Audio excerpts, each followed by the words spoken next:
If I kind of look back, right, at my own journey, I think one thing that I've always believed in is that policies, frameworks, etc., these give you the boundaries, right? These kind of give you, they give you they give you a ecosystem to operate in. But every employee experience is actually built in a moment, Yeah. right? It's not necessarily built on a policy. You would never have an aha moment when a policy is released, but how you get treated in a Yeah. moment is what actually builds a memory Yeah. and an engagement in that sense. Um, and in my own experience, what has really helped is when a manager has been empathetic, right? In terms of hand holding, in terms of making sure that what you need, what you feel is being understood, and there's a space created, Yeah. right?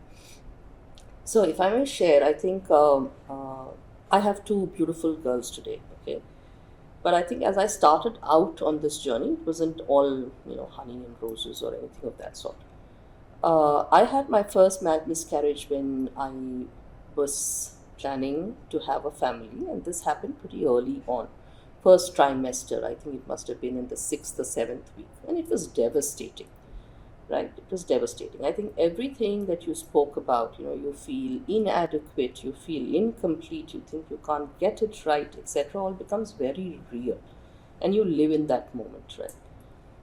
And all those narratives that yes, it was pretty early, it happens to many people, you can always get it right, becomes, but it also becomes very traumatic in terms that they're building an expectation that you have to get it right, okay, which doesn't help.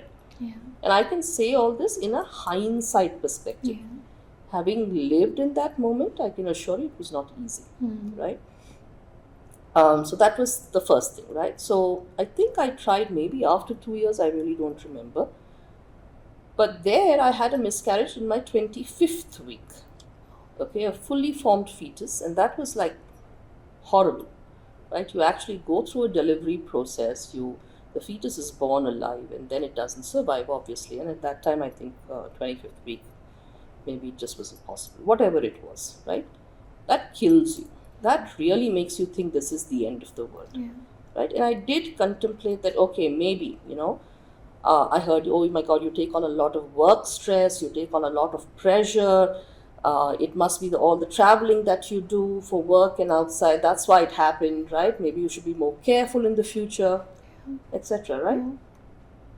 Now, at that time, are you listening to logic or are you listening to this? To Yeah. be honest, you're listening more to What this it because is. this Yeah. is what you live with Yeah. inside out. Yeah. And actually, I had a super supportive family. Okay, I had my parents, my husband, everybody was super supportive. But you still hear this, Yeah. right?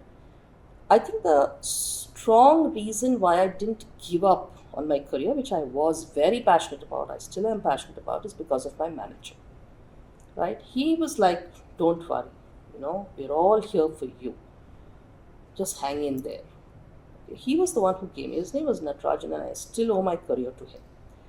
My third attempt, okay, it started and I had severe bleeding by the time I think I was in the eighth week or so.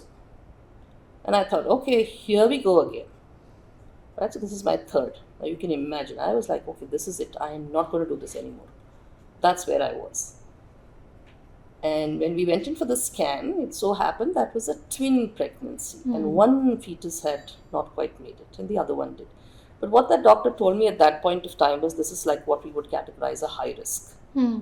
Okay, and her advice at that time was that my gynecologist's advice was you can't travel, you should just take it easy, right? I would, advise you not to take those distances, etc., etc. And I was like, okay, fine, this is my chance, I'm going to do it. So I'm going to tell my manager, I'm going to say, look, and this is much before hybrid work, Yeah. working from Yeah. home, all of that stuff, right? Yeah. So I said, okay, I'm going to tell him that this is it. What he did, what Natarajan did was he said, don't worry, you work as much as you can, you work from home. Hmm. Okay, this is in a time where this was not even Not a even. policy. But he put that trust on me, Hmm. right? Yeah. And I think I reciprocated as well. I kind of gave my best during those months that I was at home. Hmm. And thank God, thank everybody else, thank Natarajan, everybody else, that it did result in a beautiful child. Right? My second pregnancy was like a breeze. I didn't even know it happened. I carried to term. I was working in office till the day I delivered. Okay. So when I think about it, I think the first instance I was most psyched about it, right? Because of those multiple things that happened. And the only reason that I continued to work was because of my manager, right? And the organization. I mean, nobody kind of told him that you can't do this or anything, right? Right from the top. So your point about leadership, they all gave him, full confidence that yes, this is the right thing to do. She can do this, all of that. Yeah.